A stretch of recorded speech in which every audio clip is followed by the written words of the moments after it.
नमस्कार। कलकत्ता रेप कांड का परत दर परत खुलते जा रहा है। क्या वास्तव में सिर्फ रेप किया गया था या प्री प्लान मर्डर था? और प्री प्लान मर्डर को छुपाने के लिए रेप की घटना को अंजाम दिया गया। सच्चाई सब कुछ यही बयान कर रही है। प्रिंसिपल के द्वारा 36 घंटा का ड्यूटी दिया जाता था। आप अगर कॉलेज में पढ़ते होंगे और कॉलेज में जो प्रिंसिपल के चमचे होते हैं वो प्रिंसिपल से मिले रहते हैं, और जो प्रिंसिपल का टारगेट पे रहता है वो ऑनेस्ट विद्यार्थी रहता है और बहुत तेज तर्रार विद्यार्थी रहता है। तो वही हाल हुआ कि जो प्रीता थी उन्हें 36 घंटे ड्यूटी दिया जाता था और उन्हें तरह तरह की यातना दी जाती थी। मतलब कि काम का लोड औरों से ज़्यादा दिया जाता था और शायद लगता है कि वो बच्ची कुछ बात उजागर करने वाली थी, क्योंकि कॉलेज में जितनी गतिविधि चल रही थी कोई गतिविधि ठीक नहीं है। अब पता चल रहा है कि कॉलेज में डेड बॉडी भी बेचा जाता था, मानव अंग का तस्करी भी किया जाता था, सेक्स रैकेट भी चलाया जाता था। तरह तरह के आरोप प्रिंसिपल साहब के ऊपर लग रहे हैं। तो ये प्री प्लान मर्डर था और अभी तक ये पता नहीं चला कि रेप वहीं बॉडी को किया गया है, क्या कहीं और से बॉडी को रेप करके लाया गया है। अभी तक जांच का विषय है, पर ये अपराध क्षमा योग्य नहीं है, मानवता के खिलाफ है। शायद प्रिंसिपल साहब की बच्ची के साथ ये घटना हुआ होता तो प्रिंसिपल साहब को समझ आता कि एक बेटी का रेप करके मारने का क्या सजा होता है।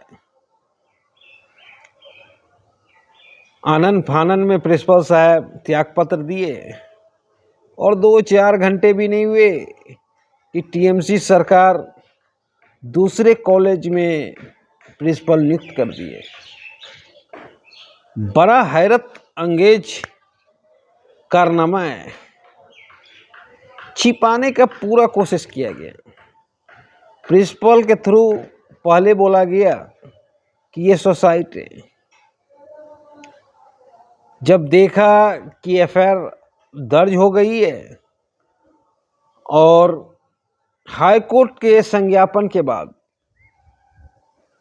ये हुआ, जनहित याचिका डाला गया था जिसके एवज में हाई कोर्ट ने ये डिसीजन लिया कि आप तुरंत सीबीआई को सौंपिए। अगर 4-5 दिन रहेगा तो सारा सबूत मिट जाएगा। तब सीबीआई को सौंपा गया और जब पोस्टमार्टम रिपोर्ट देखा गया तो चौंकाने वाला खुलासा हुआ।